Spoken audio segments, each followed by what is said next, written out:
Hello friends, welcome to my channel. આજે આપણે બનાવવાના છીએ ગલકાનું શાક। તો ચલો શરૂઆત કરીશું। તો મેં અહીંયા એકદમ કૂણા ગલકા લીધેલા છે અને ગલકાને લઈને સારી રીતે એને ધોઈ લેવાના છે અને આવી રીતે એની છાલ કાઢી લેવાની છે। છાલ કાઢીને ગલકાને કટ કરી લેશું। તો મેં અહીંયા બધા ગલકાની છાલ કાઢીને કટ કરી લીધા છે। તો હવે અહીંયા આપણે એક મસાલો બનાવવાનો છે। તો મેં અહીંયા લસણની કળી લીધેલી છે અને આપણે અહીંયા લસણીયો મસાલો ખાંડીને બનાવવાનો છે। તો 2 ચમચી મીડિયમ મરચું લીધેલું છે, બહુ તીખું મરચું નથી લીધું। અને ખાંડવામાં સરળતા રહે માટે સહેજ અંદર મીઠું એડ કરી દઈશું અને મસાલાને ખાંડી લેવાનો છે। તો અહીંયા મેં લસણીયો મસાલો સરસ તૈયાર થઈ ગયો છે। ગલકાનું શાક લસણવાળું હોય તો વધારે સારું લાગે છે। હવે આને એક વાટકીમાં કાઢી લેશું। આની અંદર સહેજ પાણી એડ કરી દેવાનું છે અને આ મસાલાને સારી રીતે પાણીની અંદર મિક્સ કરી લેશું। તો અહીંયા સરસ મજાનો મસાલો મિક્સ થઈ ગયો છે।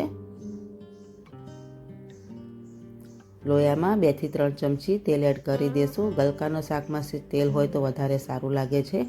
રહી તતડી ગઈ છે। ચપટી હિંગ એડ કરી દેશું। આદુ મરચાં એડ કરી દઈશું।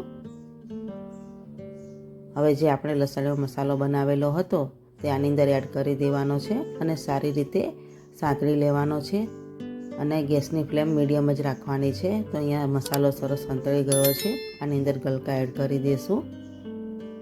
લસણીયા મસાલામાં આપણે મીઠું એડ કરેલું એટલા માટે મીઠું સાચવીને એડ કરવાનું।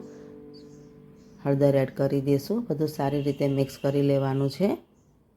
હવે આને ઢાંકીને 5 મિનિટ માટે મીડિયમ તાપે ચડવા દેશું। આની અંદર પાણી નથી નાખવાનું કારણ કે ગલકામાં પાણી નીકળતું હોય છે। તો તમે જોઈ શકો છો કે ગલકામાંથી પાણી છૂટી ગયું છે। એક વખત આને હલાવી લેશું। એકદમ ઓછા મસાલામાં જ આપણે આજે ગલકાનું શાક બનાવવાનું છે। તો હજુ આને આપણે 5 મિનિટ માટે ઢાંકીને મીડિયમ તાપે ચડવા દેવાનું છે। તો બીજી 5 મિનિટ થઈ ગઈ છે। અહીંયા ગલકા સરસ ચડી ગયા છે। હવે આની અંદર એકદમ થોડો ગરમ મસાલો એડ કરીશું અને એક નાનું ટામેટું કટ કરીને એડ કરી દેવાનું છે। બધું સારી રીતે મિક્સ કરી લેશું અને 2 મિનિટ માટે ઢાંકીને ચડવા દેશું જેથી ટામેટા પણ સરસ ગળી જાય। તો ફ્રેન્ડ્સ 2 મિનિટ થઈ ગઈ છે। ગેસની ફ્લેમ બંધ કરી દેશું અને સરસ મજાનું એકદમ ટેસ્ટી એવું ચટાકેદાર ગલકાનું શાક તૈયાર થઈ ગયું છે।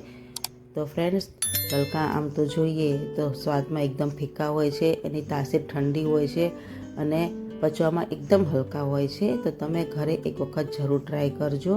નાના મોટા બધાને ખૂબ જ ભાવશે। તો એકદમ ટેસ્ટી એવું ચટાકેદાર ગલકાનું શાક તૈયાર છે।